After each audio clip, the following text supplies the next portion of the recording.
June 13, 1944, 09:17 a.m. South of Villers-Bocage, Normandy, the hedgerows are sweating in the morning heat. A narrow French lane cuts between towering walls of earth, en route the sky reduced to a pale ribbon above. Dust hangs in the air, unmoving. Somewhere ahead, a cowbell clinks. Once, then silence. Inside a German turret, the world smells of oil and cordite. Unterscharführer at the gun sight whispers. Bewegung, movement through the optics of a tiger. The crosshairs settle on the blunt silhouette of an American tank nosing cautiously around a bend. High-profile flat plates. No sloped defiance like a Panther, just a boxy turret and a white star. A M4 Sherman in the commander's cupola. SS Hauptsturmführer Michael Wittmann lowers his binoculars. He has seen these before. In Russia, in training films, in intelligence briefings.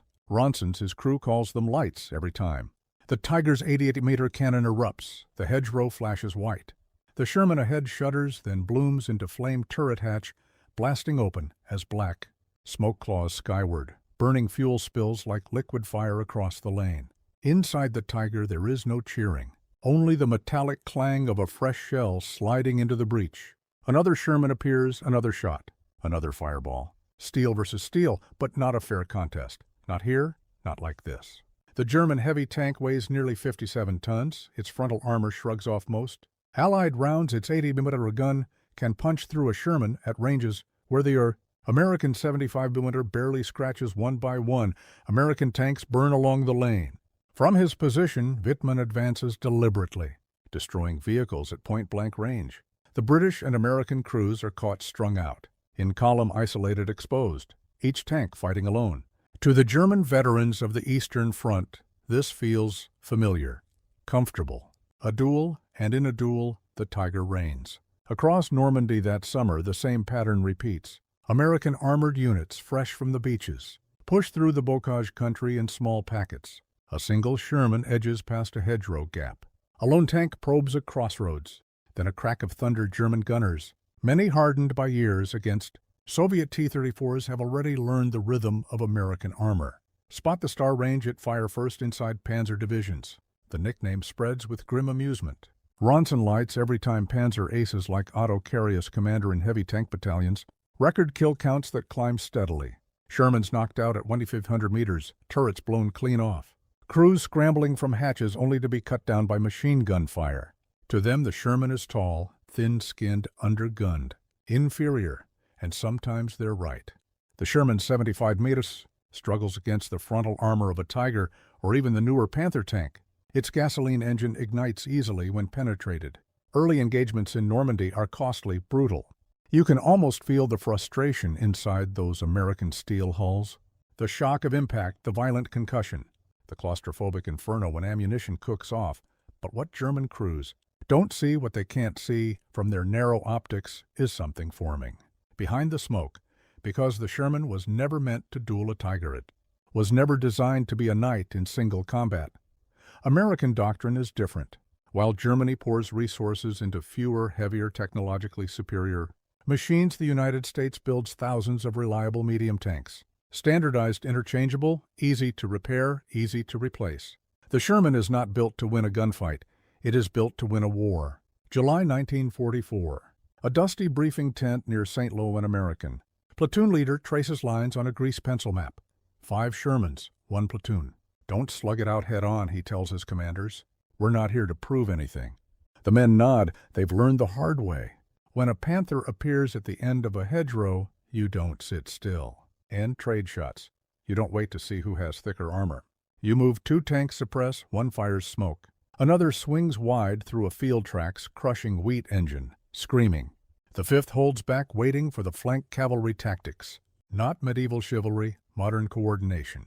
Because a Tiger's turret rotates at a certain speed, its commander can only look one direction at a time, and its armor, no matter how thick, does not protect the sides equally. The Germans believe they are hunting. They do not yet realize they are being studied.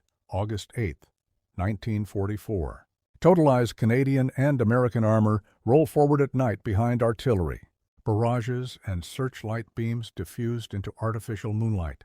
In a tree line near Sintho, a Tiger II waits, the Königstiger, King Tiger, nearly 70 tons of steel. thick frontal armor, a long-barreled 80mm capable of killing anything on the battlefield. Its crew is confident, why wouldn't they be? Ahead they spot movement one Sherman. The German gunner smiles faintly and squeezes the trigger. The American tank erupts. Another Sherman appears to the right. The Tiger slews its turret fire's hit. But then engine noise to the left, tracks grinding through. Brush behind them. A third Sherman, and a fourth and a fifth for the first time. The German commander feels something unfamiliar. Not superiority pressure. Because 5 targets do not behave like one, they spread. They force the turret to chase. They fire not for the frontal glacis, but for vision blocks, track side armor. They kick up smoke and dust. They deny clear aim. Inside, the Tiger II commands become urgent. Links, left.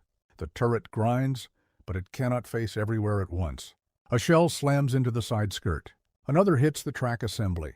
The great tank lurches, and suddenly the battlefield does not feel like a duel anymore. It feels like a swarm. German crews who once laughed at Shermans now find themselves turning. Frantically, optics overwhelmed armor struck from multiple directions. The invincible machine is no longer invincible. It is surrounded and, somewhere in the smoke and thunder of Normandy, the legend of the Ronson begins to burn away, replaced by something far more dangerous. Numbers, coordination, momentum. The Germans mocked the Sherman, but they have not yet faced it the way it was meant to fight, and when they do, even aces will begin to doubt. The King Tiger shudders August 8, 1944, 02:41 a.m. Syntho, Normandy, inside the turret of the Tiger. Tendu, the air is suddenly thick with dust and shouted commands. The electric turret. Motor whines as it tries to keep up, left, then right, then back again. The commander. His cupola vision blocks flash with muzzle blasts in the dark. Another Sherman fires. The round smashes into the Tiger's right side. Skirt tearing metal free in a spray of sparks. Not a killing blow. Not yet. But the track jolts, and in armored warfare, mobility is life term schneller. Faster! The gunner swings the 80mm toward a flicker of movement only to lose it behind smoke. American tanks are no longer presenting clean silhouettes in a narrow lane. They are ghosts in hedgerows, engines roaring from multiple directions. One Sherman darts forward and fires high explosive at the Tiger. His optics, another reverses repositions, vanishes behind a farm wall. A third pushes wide into the field seeking the flank. This isn't bravery, it's choreography. The Tiger's gun fires again and a Sherman disappears in flame, but the others don't stop. They close because they were trained to. Weeks earlier, American armored units had begun adapting the hard lessons of Normandy. The hedgerows had punished them, German long-range gunnery had punished them, but U.S. doctrine had always emphasized cooperation over individual heroics. A platoon of 5 M4 Sherman tanks was not 5 separate duelists. It was one weapon with 5 barrels. Platoon leaders drilled their crews relentlessly. 2 tanks suppress 1 maneuvers. 1 holds overwatch, 1 prepares to exploit. If a Panther or Tiger appears, you don't challenge its front. You stretch it, you blind it, you make it choose. And no heavy tank commander, no matter how experienced, can choose 5 directions at once. On the German side, confusion spreads faster than fire veteran commanders. Like Otto Carius had built their reputations on precision engagements, spot fire kill. On the Eastern Front, he often described duels where his heavy tank dominated open ground with superior optics and range. But Normandy is not open ground. It is fragmented, close alive, with unseen movement, Carius would later recall moments of disbelief not at American courage but at their coordination. Shermans did not sit still and trade shells. They refused the script. Where one burned, 2 more appeared. Where one retreated, another advanced. The German advantage armor thickness, gunpowder remained real, but it was being eroded by tempo. You can almost feel it inside a German turret, the mental strain of tracking multiple targets, the rising awareness that your gun can only fire at 1 tank while 4 others are maneuvering. Heavy armor becomes a liability when it turns too slowly. Back at Syntho, the King Tiger's track finally snaps under repeated impacts. A sharp metallic crack. The massive vehicle slews sideways, immobilized. Inside, the commander knows what that means. A stationary heavy tank is no longer a hunter. It is a bunker, and bunkers can be flanked. 1. Sherman accelerates across the field despite incoming machine gun fire. Its 75-meter cannon fires again and again, not to penetrate the thick front plate, but to smash periscopes, to jar the crew, to create chaos. Another Sherman finds the angle it needs. A round strikes the Tiger's thinner side armor behind the turret ring. This time, something changes, a dull internal explosion. The German loader feels heat bloom at his back. The commander hesitates for years. The myth had been clear. A Tiger could take on a dozen Shermans and win, but myths are built on ideal conditions, on open fields, on single targets, not this. Not 5 coordinated tanks attacking from multiple bearings, under artillery flashes and artificial moonlight. The next hit penetrates flame punches upward through the turret hatch. The King Tiger, 70 tons of German engineering, falls silent. Word spreads quickly among German units. Reports filter back. Shermans operating in packs, coordinated assaults. Flanking maneuvers executed with unsettling discipline. Panzer crews begin adjusting their own tactics, calling for infantry screens, demanding better reconnaissance. They still outgun the Sherman individually. That hasn't changed. What has changed is the psychology before. Spotting a Sherman meant opportunity. Now it means a question. Where are the others? Because they are rarely alone anymore. September 1944, Lorraine. A German Panther commander peers through his sight and spots a single Sherman. Across a rolling field, easy prey. He steadies his aim. Then another silhouette appears. On the ridge, and another. The Panther fires first, destroying one, but even as the wreck burns, 2 Shermans accelerate in opposite directions, splitting the Germans' attention. The Panther's long 75mm gun tracks left. Too slow, a Sherman round smashes into the side hull. Another strikes. The turret. The Panther survives the first volley, but the rhythm is broken.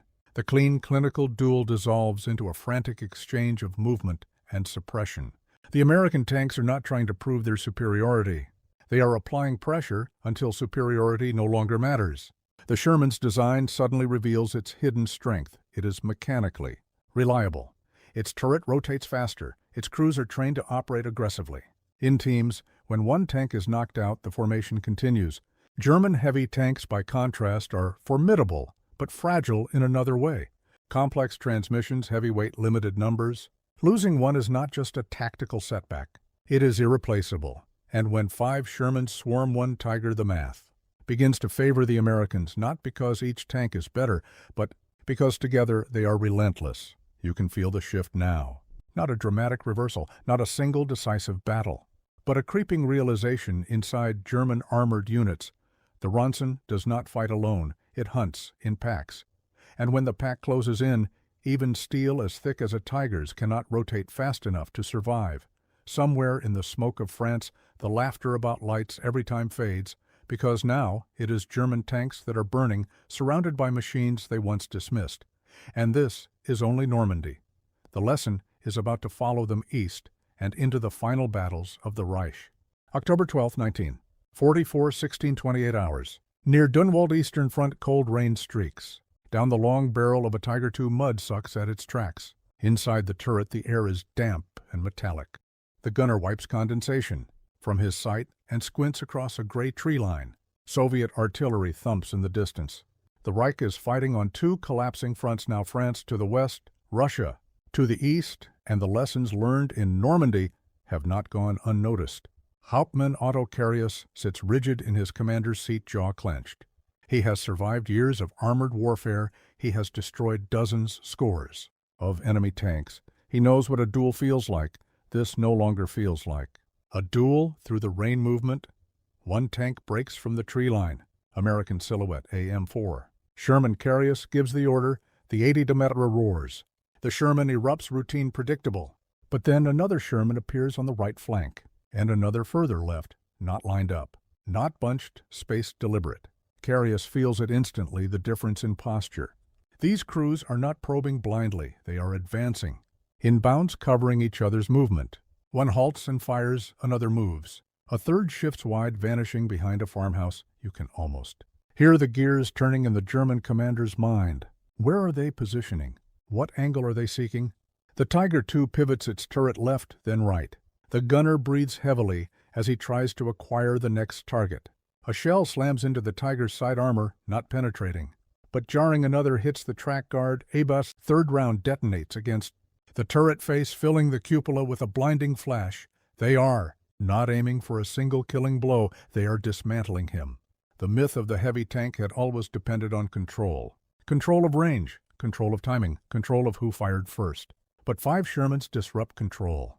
They collapse the geometry of the battlefield. Instead of one line of fire, there are 5. Instead of one threat vector, there are many. The German commander must decide which tank to kill first, knowing the boss. Others are maneuvering, while he does. Carius orders a target on the left. The 80-meter refires again. A Sherman explodes. 4 remain. The surviving American tanks do not retreat, they tighten the circle. Smoke rounds burst near the Tiger's front, obscuring its optics. A Sherman darts forward at full throttle, drawing fire while another swings behind a hedgerow. The Tiger's turret motor groans. Under rapid corrections, it is not built for this dance. Its armor is thickest.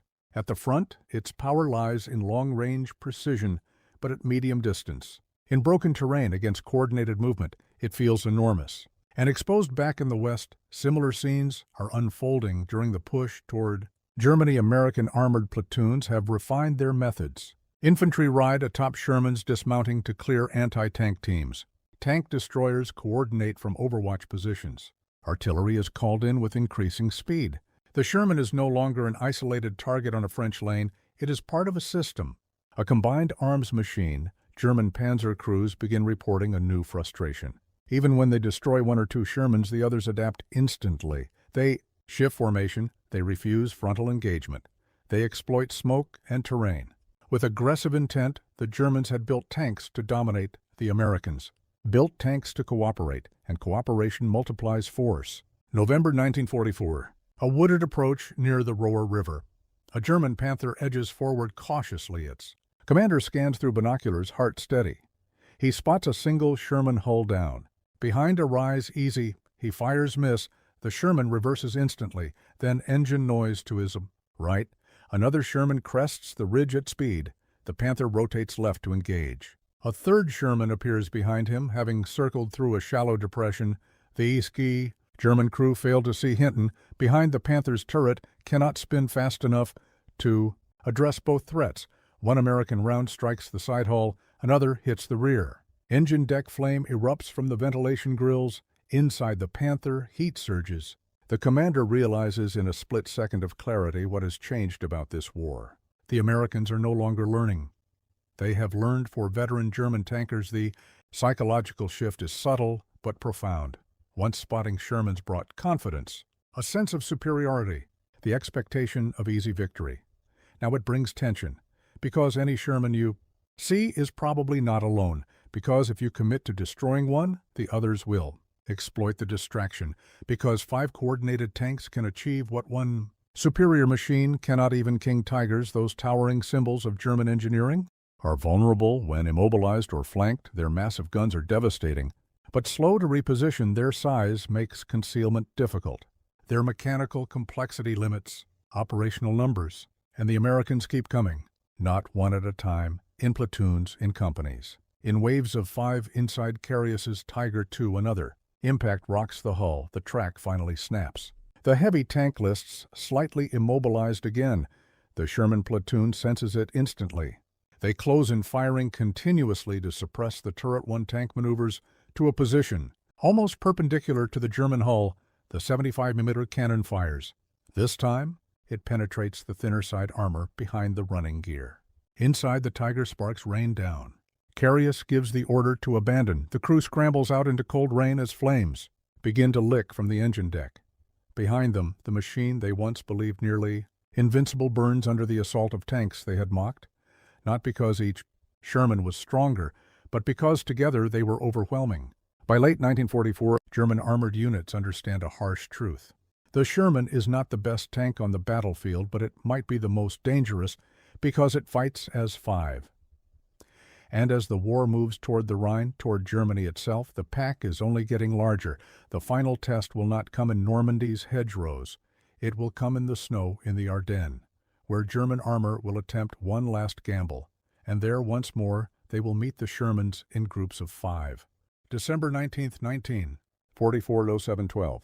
AM near Stavelot, Belgium, snow falls in slow, silent sheets. The Ardennes forest is white and breathless trees sagging under ice. Exhaust smoke drifts low over the road like ghostly fog. Somewhere in the distance, artillery thunders dull, rhythmic, relentless. Out of the tree line emerges a column of German armor at its center.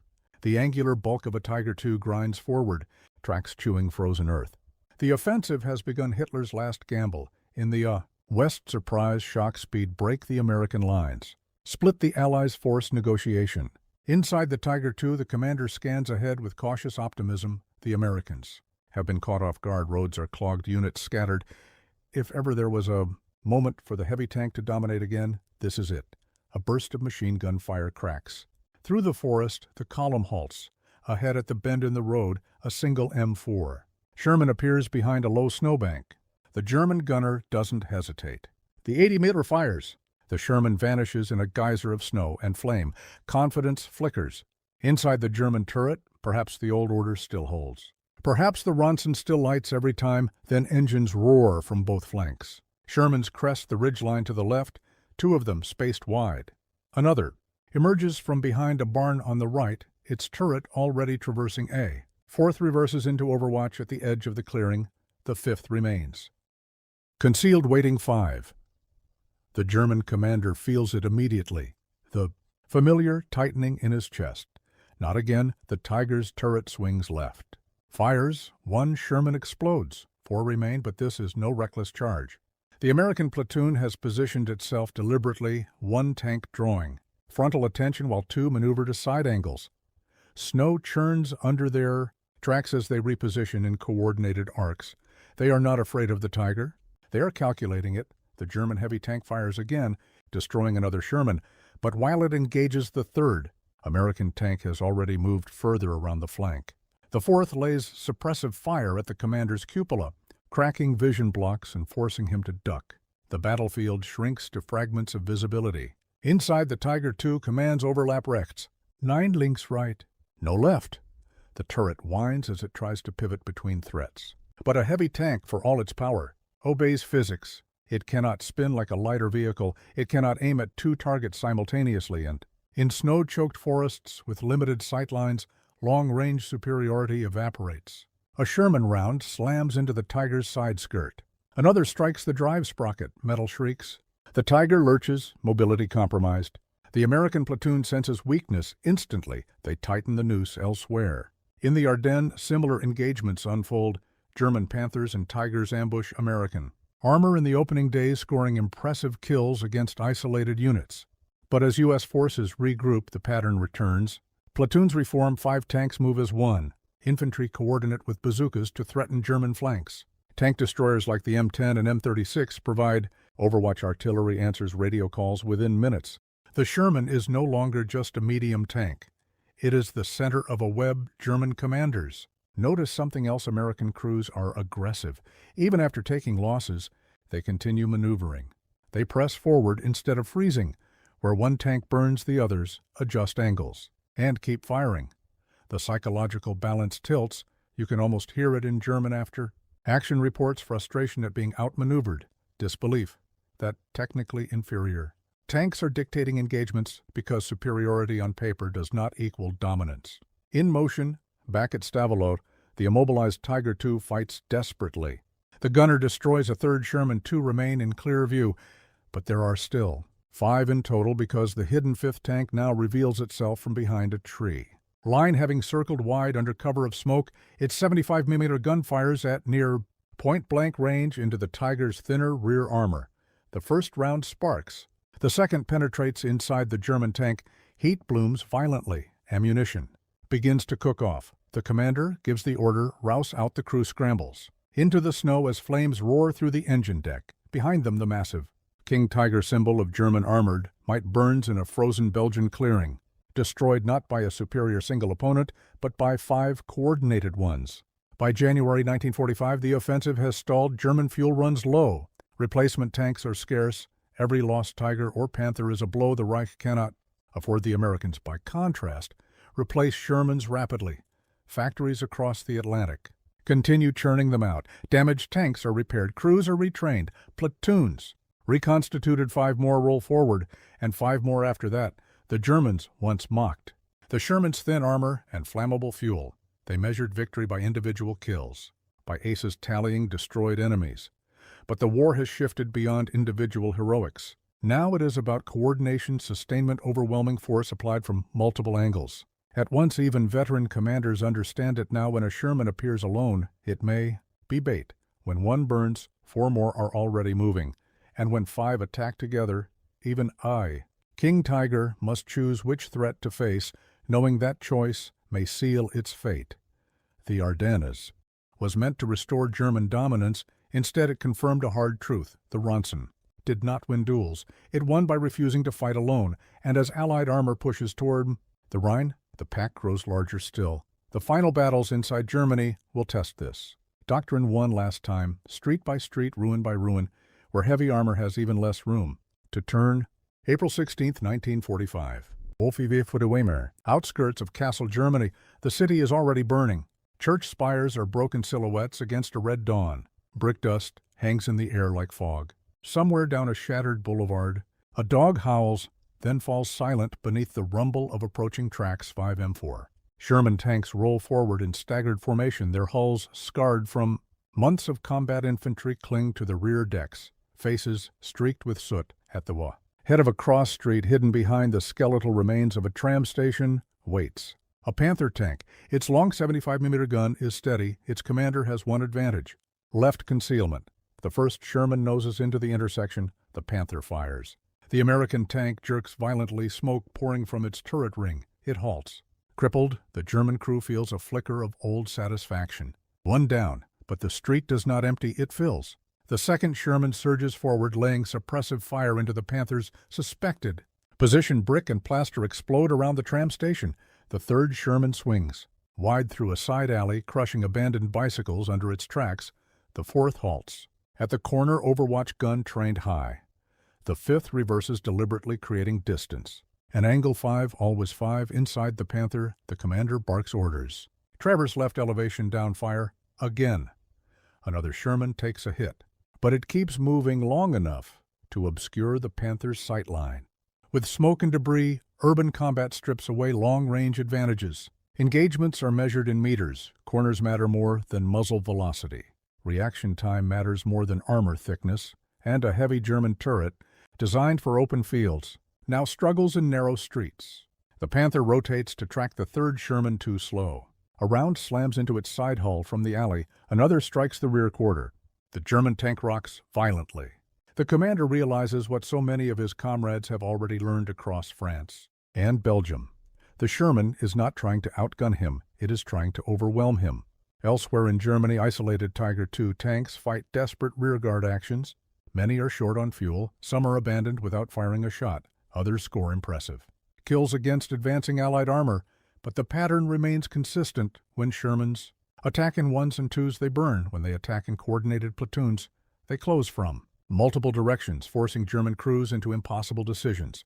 A Tiger commander can choose one target. He cannot eliminate 5 simultaneously. He can destroy 2, perhaps 3, but by the time he lines up the 4th, the 5th is already maneuvering to his flank. You can almost feel the claustrophobia inside those German turrets. Now not confidence, not superiority, but calculation under pressure. Every engagement becomes a race against encirclement, and increasingly it is a race they lose. Back in Kassel, the Panther's engine compartment erupts into flame. The crew abandons the vehicle, scrambling through shattered glass and falling masonry. The 5 Shermans continue forward, battered but intact enough to fight. They do not pause to celebrate. They advance, because that is the difference. German armored doctrine elevated the ace, the singular master of the battlefield. Men like Otto Carius became legends for individual skill and kill counts. American doctrine elevated the unit, the platoon, the system.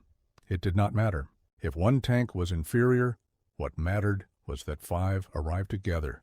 By late April 1945, the war in Europe is collapsing. German heavy tanks, once symbols of technical supremacy, are scattered across fields and city streets. Many destroyed not in glorious duels, but in coordinated assaults. Shermans burned too. Thousands of them.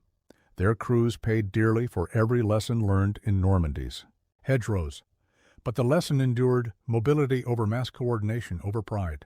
5 guns over 1.